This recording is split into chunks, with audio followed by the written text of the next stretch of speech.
Bonjour à tous, c'est Killer qui vous parle pour cette seconde partie de notre live construction consacrée à un ensemble de jeux Lego Ninjago sorti en 2016. Il s'agit de la référence 70 603, donc je crois que c'est l'attaque du Zeppelin des pirates, comme ceci, voilà.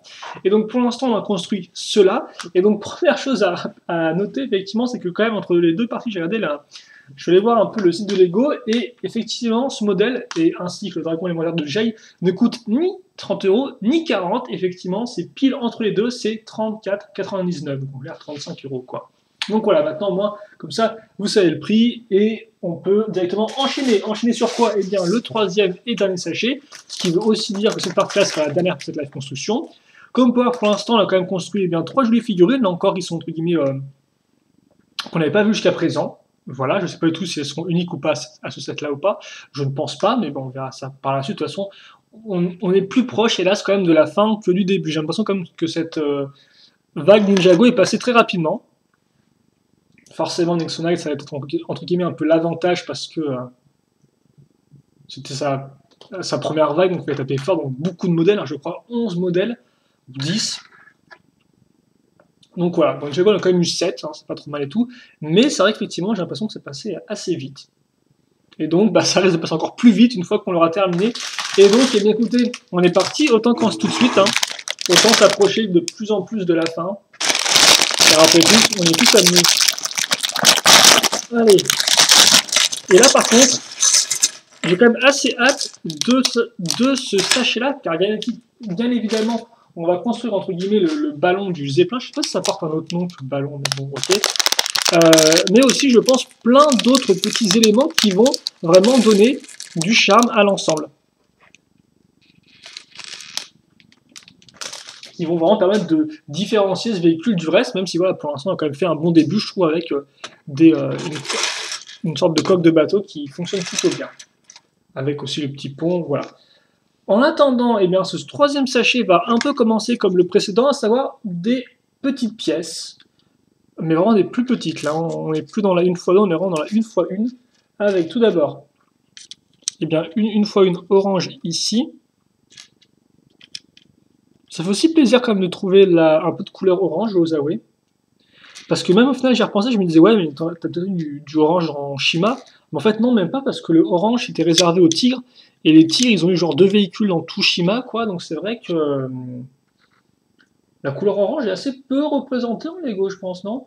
À moins que j'oublie un thème bien connu totalement, parce que ça m'arrive des fois de passer complètement à côté d'un truc évident, mais c'est vrai que. Alors pourtant, moi j'aime bien la couleur orange, c'est cool de la revoir, même si bon là elle arrive un peu genre en couleur tertiaire, quoi. On ne peut non plus trop lui en demander. Elle est présente, mais non pas non plus de façon extravagante. En attendant, on va quand même en profiter, même si pas trop non plus, parce qu'effectivement cette pièce lisse que je viens de caser là, il y a un sticker qui se met dessus. Et comme quoi, au final, je crois que c'est le troisième sticker qu'on voit du modèle. Le premier étant sur le véhicule de Zane, le second sur le poste de commande. Et puis voilà. Et oh, on va retrouver un élément de design qui est bon. Je pense que Lego, quand ils ont designé ça, enfin quand un des designers ou les designers ont designé ça, logiquement, il me semble que c'est quand même un modèle par designer, puis après ils regroupent, et après peut-être qu'ils font quand même quelques modifications pour voir un peu. Et dès après leur il faut quand même des tests, si je dis pas de bêtises, pour voir si ça plaît aux gosses, hein, ce qu'on appelle un focus test. En attendant, donc effectivement, ce dont je parle, parce que là je parle, mais je ne dis pas de ce que je veux dire. Effectivement, c'est le concept de la pièce donc en diagonale comme ça, plus au bout l'encre à ce niveau-là. Et donc ça rend vraiment bien. On avait déjà vu ça effectivement bien sur le Sky Shark, donc c'est vraiment un plaisir de retrouver ça. Donc c'est aussi ce qu'on va retrouver, la fameuse technique, je mets une pièce en suspens et je la renforce avec une pièce courbée. Et d'ailleurs, nouvel autocollant. Voilà. Et donc ça, par contre, effectivement, contrairement aux ailes du Sky Shark, on le met en position entre guillemets de canard, dans le sens où la partie pentue n'est pas à l'avant comme ça, mais vers l'arrière. Enfin, ou à l'arrière. Et logiquement, maintenant, ben, ça, on va faire plus ou moins x2, hein, si je ne dis pas de bêtises. Ah non, d'accord, ok, bah j'ai rien du tout. On va continuer sur ce côté-là, en fait. Même si honnêtement, je doute que l'autre côté soit vraiment différent. Alors, par contre, je vais prendre ces pièces-là avec la grande précaution, parce qu'en plus, elles sont toutes lisses, genre éclatantes. La lumière reflète dessus, et là, j'ai peur de laisser des vieilles empreintes de doigts partout. Donc, on va manipuler avec précaution. Ce qui est un peu extrême, je vous l'admets. Hein, vous n'êtes pas obligé de prendre des gants pour pour construire un modèle. De toute façon, d'ailleurs, si vous voulez savoir, la seule fois où j'ai pris des gants pour construire un modèle, c'était pas du Lego, c'était une maquette, elle était entièrement chromée, donc en clair, toutes les pièces de la maquette étaient genre, voilà, chromées, quoi. Donc, dès que tu mets les doigts dessus, forcément, ça accroche bien. Donc là, effectivement, j'ai fait l'effort de mettre les gants, mais une seule fois d'ailleurs, je l'ai pas refait par la suite, même avec d'autres maquettes chromées, donc c'est pas non plus nécessaire, hein. Tant que vous mettez un bon coup de chiffon à la fin, c'est propre. Et bien sûr, je pense que vous n'avez strictement rien à faire de mettre d'avoir des modèles ultra propres, donc si vous mettre des coups de chiffon après, que vous voulez juste jouer, et bien vous pouvez. Voilà. À moins que vous fassiez comme moi et que vous placiez les stickers à la fin. Là, par contre, effectivement, il faudra prendre un peu de temps pour les poser. En attendant, je diverge, donc on va enchaîner avec du technique. Un peu de technique. C'est vrai que pour l'instant, c'est quand même très système, et donc là encore, je trouve qu'en termes de...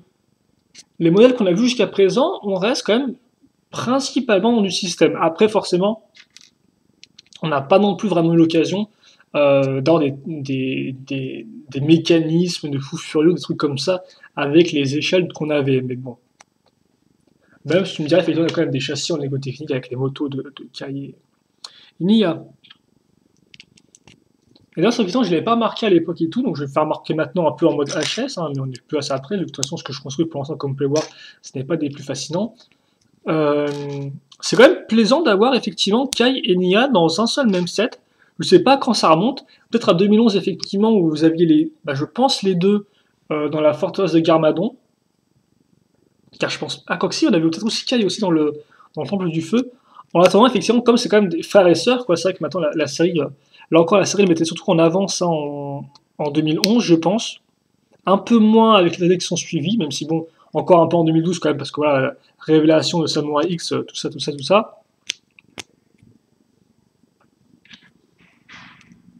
Mais c'est vrai qu'effectivement, j'ai l'impression que c'est assez peu mis en avant. Maintenant, c'est quand même plus peut-être le passif de Kai et Nya qui est mis en avant, quoi. Donc forcément, qui se répercute un peu sur les deux, mais il n'y a plus vraiment de lien, entre guillemets, si je peux dire ça comme ça. Enfin, c'est un peu l'image que j'en ai, après, ça se trouve, j'ai des grosses bêtises, dans la réalité, c'est pas du tout ça, et ils se parlent tout le temps et tout, mais je le remarque jamais, quoi. C'est aussi probable, mais bon, moi, c'est un peu l'image que j'en ai. Et donc, voilà, c'est plaisant, tout ça pour dire que c'est plaisant, effectivement, d'avoir un modèle avec les deux ensemble, qui en plus font tous les deux de la moto, donc l'un à côté de l'autre, je trouve ça plutôt cool personnellement. Et donc ça sert à quoi? Eh bien, ça ne se met pas à l'arrière du véhicule, non, ça se met effectivement, eh bien justement ici, souvenez-vous, ces pièces-là avec l'autre circulaire, j'ai dit, bah à quoi elles vont servir, c'est rigolo. Eh bien, je sais pas si c'est rigolo de voir effectivement qu'elles servent à ça, mais en tout cas, c'est là où elles vont, c'est tout. C'est là où elles vont.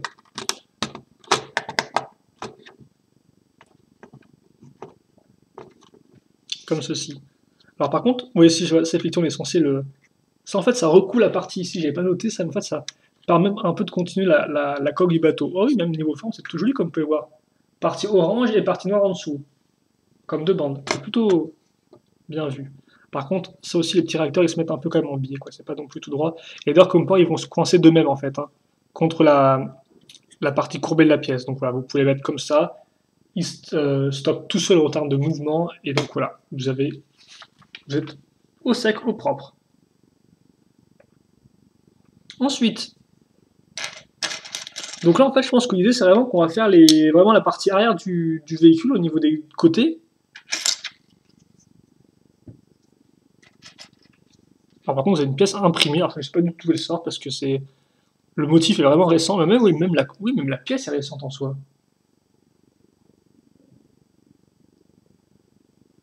Donc, est-ce que c'est apparu dans d'autres thèmes auparavant?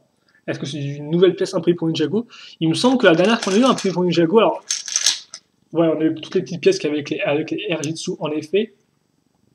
Mais une dont je me souviens, qui était très apparue avec Ribouset, cette espèce de pièce une fois deux pentue, genre avec un imprimé dessus, genre comme une sorte de panneau de commande, qui était effectivement apparu dans plusieurs modèles qu'on n'a pas vu dans cette vague-là d'ailleurs, en passage. Donc voilà, après il y en a peut-être d'autres effectivement dont je me souviens pas, parce que voilà, quand même, on peut dire que Lego effectivement fait quand même moins de pièces imprimées que de stickers, ce qui n'est pas faux. Par contre, c'est où la texture est bizarre du plastique. Elle a une texture un peu brossée, je trouve, c'est un peu particulier. Un peu mat, si vous voulez, pas vraiment genre la côté vraiment réfléchissant de l'autre côté. Oui, ça me semble bizarre parce que je m'en suis pas rendu compte auparavant de ça. Est-ce que c'est alors, je ne pense pas que c'est un plastique différent, mais est-ce que c'est une façon différente de faire les choses? En attendant, ça, on le met là. Donc attention à bien mettre les pales dans le bon sens, je suppose.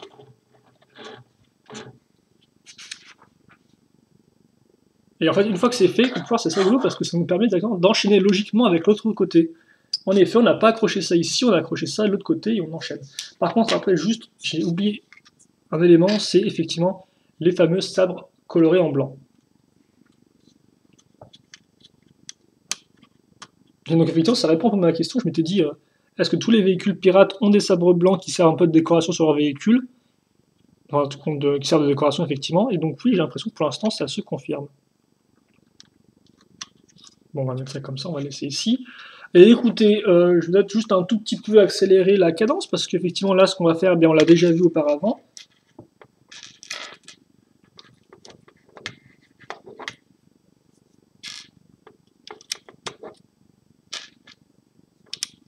Donc, on avait ça ici, la petite pièce à clip au bout qui, effectivement, sert à caser, la fin de la coque du bateau, entre guillemets.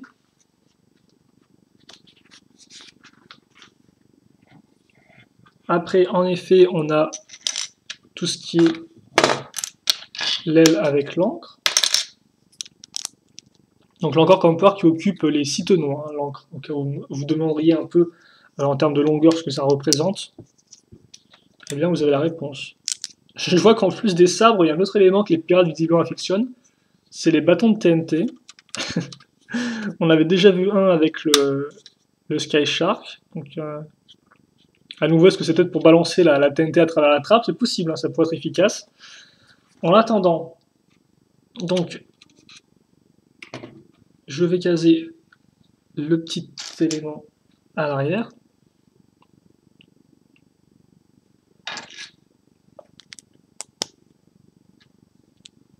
Donc ici, et la petite pièce orange, comme ça. Voilà. Ensuite, eh bien, c'est très simple.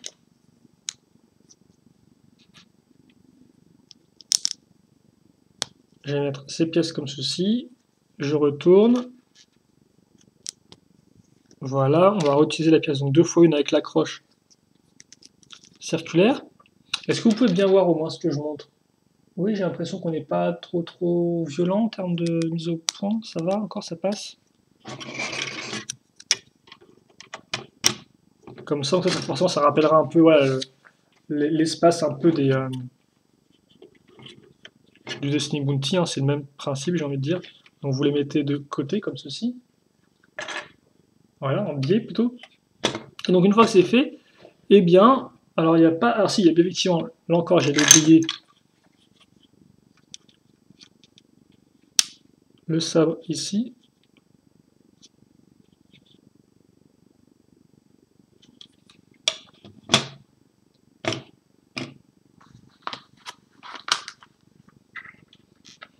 Et ensuite, on peut enfin enchaîner avec, eh bien, je pense, pas du tout ce que je pensais en fait. Donc, on va enchaîner avec quelque chose, on verra ce que ça rend après. Écoutez. Donc, on prend cette pièce-là, on met une barre avec un tenon stop au bout. On case la pièce circulaire 2 x 2 comme ceci. Puis, là-dessus, j'accroche donc cette pièce-là, 4 x 4. Ensuite, alors, je vais mettre une petite pièce en forme de cône qui va m'être utile pour une chose en fait, c'est que je vais caser donc cette grande pièce, pas vraiment de cône, mais comme vous pouvez voir qui est ici. Voilà. Et donc ensuite j'aurai besoin d'une accroche pour caser eh bien, ma flamme. Donc ma flamme que je vais mettre à ce niveau. Et hop là, elle s'enfonce sans souci. Une fois que c'est fait, eh bien en fait ça je vais raccrocher ici. Donc il y aura une sorte de seul. Ouais. Donc en fait on est en train de faire l'arrière du ballon avec le gros réacteur et tout. Donc est-ce que tout tient juste grâce à cet élément technique? Est-ce qu'il y a aussi des éléments qui vont se tenir par rapport à cette pièce-là ou pas? On va voir ça, écoutez. On va enchaîner avec l'étape 65. Et qui n'aura en fait rien à voir, même si elle aura quand même un petit élément de réponse. Dans le sens où oui. En fait non, ouais, non déjà effectivement non. Non, ça, Ça ne sert à rien par rapport au ballon, car ça va juste servir à raccrocher le gouvernail, forcément, lui, j'avais oublié, avec tous les trucs super technologiques derrière. Je me suis dit qu'ils n'avaient pas besoin d'un gouvernail, mais si, bon, gouvernail à l'ancienne, pourquoi pas. Et puis, par contre, effectivement, là, ça, je l'avais zappé aussi. C'est qu'on a toujours l'accroche ici pour casser ça, puis ça.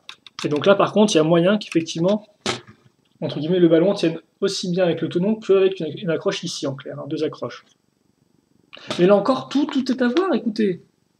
Parce que j'ai l'impression que là encore, eh bien, Lego a vraiment insisté pour faire à la toute fin l'accroche du ballon. Donc pour l'instant, ce qu'on va faire, c'est ça. Même si en fait, je crois que je viens de comprendre un peu comment ça fonctionne. Parce que j'ai pas trop vu à quoi ressemblaient les pièces qui vont nous servir à faire le ballon, qui d'ailleurs sont un peu pour la première fois dans le thème Lego Friends, normalement, pour faire bien un vrai ballon, un vrai dirigeable, quoi. Et pas, non pas un zeppelin. Donc on peut avoir beaucoup de pièces avec les accroches là qui vont nous être effectivement, je pense, utiles. Mais maintenant, effectivement, je viens de voir un peu la forme des pièces. Et ouais, je pense que j'ai compris comment ça fonctionnait. On verra ça de toute façon ensemble, dans la joie et la bonne humeur. Barre de 4, petit écrou, et barre de 2. Tout ça va venir se caser à ce niveau. Et puis, là encore, eh bien, je vais retrouver cette pièce-là. Comme ceci. Ok? Une fois que c'est fait, eh bien, je vais l'accrocher ici. Voilà. Et donc, dans l'idée, comment ça va fonctionner? Laissez-moi tourner la page déjà pour voir un peu comment ça... Bon, en fait, c'est très simple. C'est très simple. C'est que ces fameuses pièces-là, elles n'ont véritablement que deux accroches, bon, trois si vous comptez le tenon, mais sinon, les accroches, ce sont des accroches à clip. Une ici, une là. Et donc là, comme vous avez pu voir, eh bien, des accroches à clip mâles, nous aussi, on en a. Et ça tombe bien parce qu'on en a aussi deux. Donc en clair, une ici et une là. Voilà. Et donc, une fois que ça c'est fait, eh bien, on va caser nos 8 pièces sur les 8 parties d'accroche de la pièce argentée. Alors j'ai peut-être... On va mettre comme ça.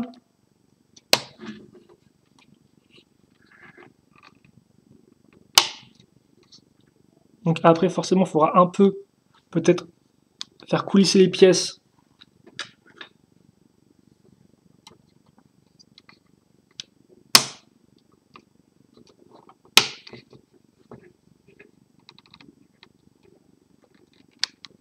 Voilà, pour qu'elles soient bien droites. Enfin, pour que le truc, il n'y ait pas de petits trous entre les différentes pièces. Ce qui va être un peu plus compliqué, peut-être, ce sera de faire le dessous. En tout cas, c'est vraiment rigolo, je trouve, à construire ce genre d'éléments comme ça. Je sais pas vous et tout, mais moi, ça me fait bien... Ah oui, par contre, effectivement, moi, la pièce centrale n'est pas vraiment droite, alignée. Il faudrait qu'elle soit plus centrée, je pense. Pour avoir vraiment une forme bien parfaite, c'est ça, je suppose? Oui, pourquoi elle est aussi... effectivement, oui. Je me demande si j'ai pas un peu trop décalé certaines pièces par rapport à d'autres. Ça va être un peu la galère si je tiens à le faire parfaitement bien, je pense. On va pour l'instant les accrocher, on verra après si on doit un peu ajuster et comment on doit ajuster pour éviter qu'on ait des trous.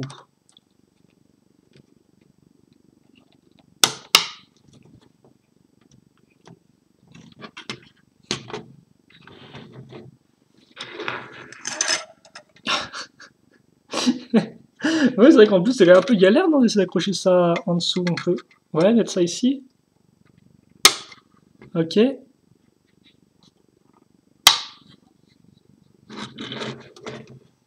Alors, ah oui, j'ai presque l'impression qu'on soit une sorte de, je sais pas pourquoi, mais une sorte de maquette en fait.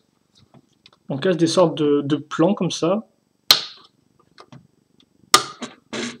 Enfin, de pièces vraiment bien lisses. Pour un résultat au final où il n'y a, pas du tout de tenon, quoi. Regardez ça par rapport à dessous. Donc ouais, j'ai peut-être un peu adapté certaines de mes pièces. Ouais, même si ça fait un peu bizarre quand même. Hein.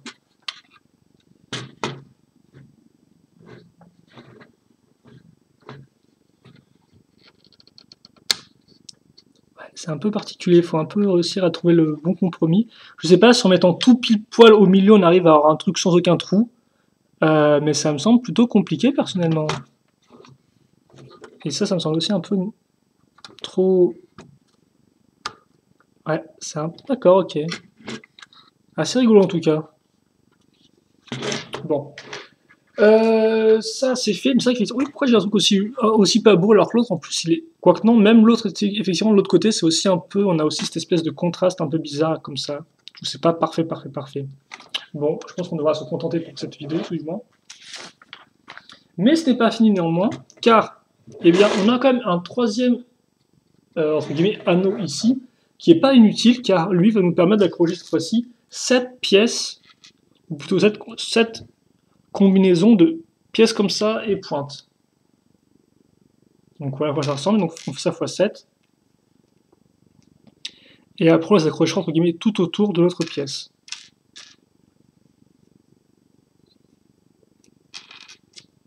Donc autant commencer tout de suite.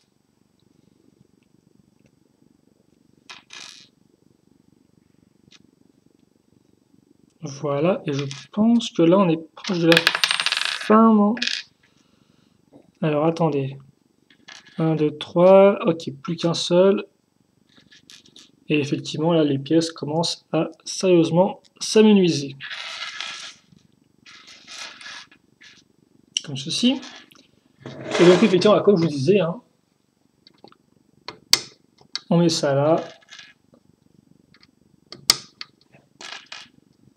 Et je pense qu'en plus, ça va bien rendre.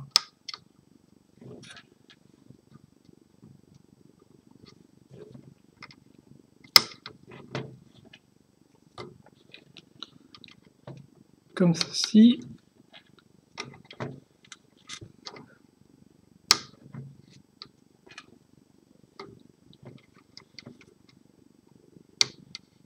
Et comme cela. C'est plutôt cool, hein, je sais pas pour vous et tout, mais je trouve ça plutôt sympatoche personnellement. Ensuite, on va utiliser les tenons jetons à l'arrière qui sont un peu troués, comme vous pouvez le voir. Pas entièrement, hein, mais normalement, ils le sont quand même un peu. Et donc, pour écaser nos deux petites lames comme ça. Et ça permet vraiment de donner un peu plus de caractère, de charme à notre ballon, je pense. Comme ceci.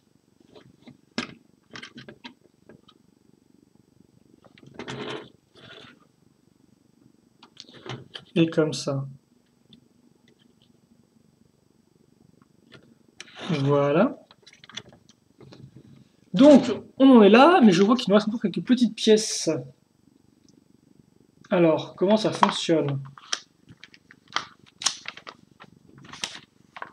Bah, en fait, assez simplement. Hein, parce que, très rapidement, vous allez voir que, eh bien, nous avons cette pièce-là, donc une lance.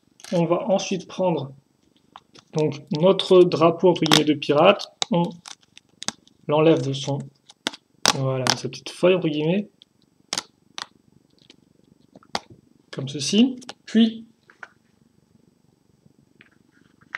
alors Lego me dit, ouais, on fait ça comme ça en fait. Hein. Hop là. Et hop là. Dans ce sens, si je dis pas de bêtises, ouais. Ok, donc effectivement le logo des pirates. Et je mets au bout la pièce d'accroche que j'ai déjà utilisée précédemment pour accrocher toutes mes petites pointes. Donc comme ceci. Et là-dessus, ensuite, eh bien, je mets ça là sur la pièce d'accroche. Comme ceci, ici. Ensuite, eh bien, il ne me reste plus qu'à mettre ma TNT dans mon tonneau, qui d'ailleurs passe pile poil, je tiens à dire, hein, je ne sais pas quelle tonneau qui est aussi... D'accord. Je mets ça au niveau de la trappe, donc peut-être qu'il lance pas les gens dedans et tout, mais au moins, il s'en sert pour jeter de la TNT, puis ensuite... Alors, donc le boulet de canon en fait qui est tout simplement une pièce cylindrique. Donc j'en mets une dans le canon et l'autre se met sur le côté. Et idem, en fait, on va aussi caser les munitions vraiment.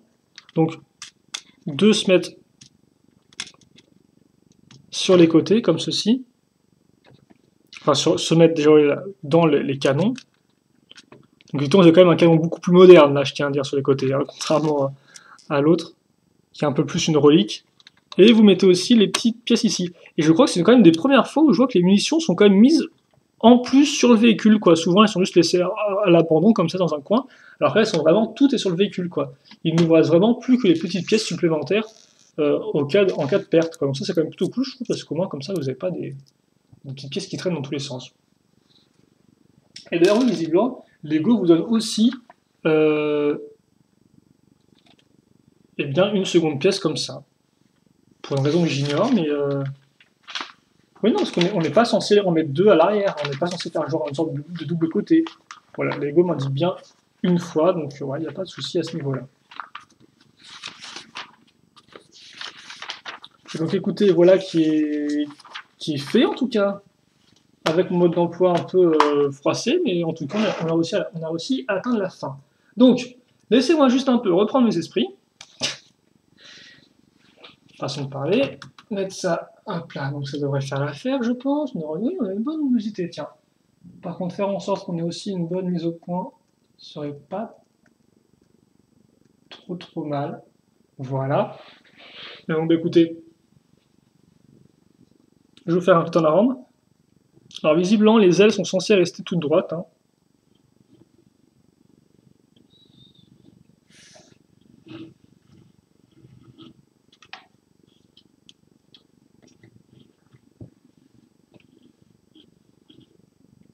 Mais en tout cas, oui, il est plutôt rigolo. Après, c'est comme d'habitude, je préfère toujours un peu quand même les bateaux qui ont vraiment une coque un peu plus profonde. Là, ça reste effectivement style Destiny's Bounty, en clair, juste une simple pièce un peu archée, et puis voilà, merci, au revoir. Mais il n'en reste que ça. C'est un petit véhicule. Au moins, c'est un véhicule qui est quand même foncièrement différent du Sky Shark. Hein, ça, je pense qu'on peut le dire. Par contre, tu peux genre te mettre ici. Hein, si on compare les deux, vu que j'ai les deux à côté. Par contre, c'est dommage que j'aurais peut-être dû comparer effectivement les deux modèles à 34,99 plutôt. Et aussi les deux à 19,99.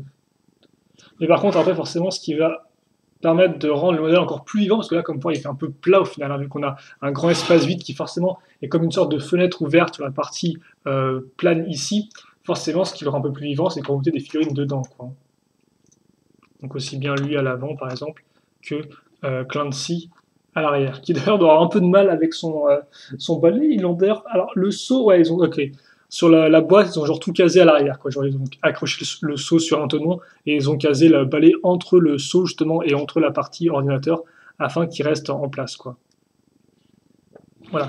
Après, encore, le petit problème que j'ai avec ça, c'est que je me demande si on peut, voilà, bien jouer dedans. Ouais, non, c'est pas trop étroit encore. D'accord. Bon, en attendant, je vais enlever les figurines afin de les mettre bien proprement devant le modèle. On a fait le petit turnaround, c'est bon, donc c'est vraiment... Ok, d'accord. Je sais pas honnêtement, c'est vrai que je voudrais peut-être un tout petit peu à mieux. Peut-être qu'il manque vraiment un truc malgré des très jolis éléments pour le rendre vraiment genre un must, quoi, si vous voulez.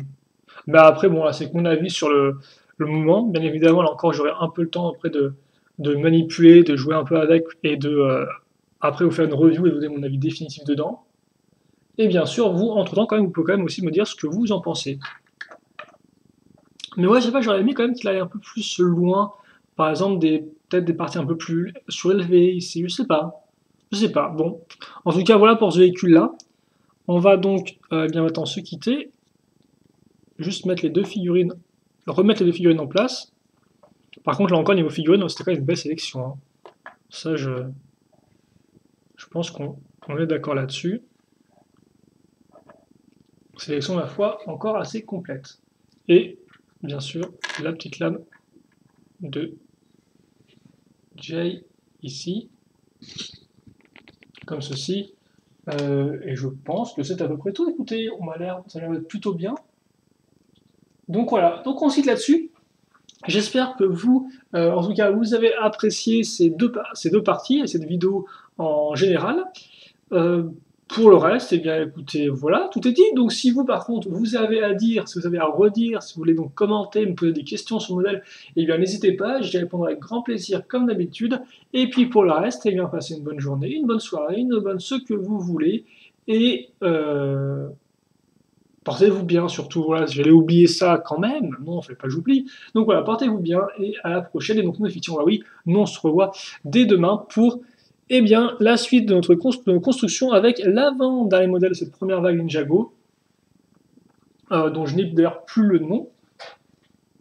Bah, si, en fait, c'est quand son petit nom? Voilà, l'île de la veuve du tigre. Oh, oh, donc on a les structures, donc on verra un peu ce que ça vaut. J'ai hâte, là encore, j'espère que vous aussi. On se revoit demain ou plus tard pour ceux qui regarderaient la vidéo bien plus tard, ce n'est pas grave. Et à la prochaine. Allez, salut à tous.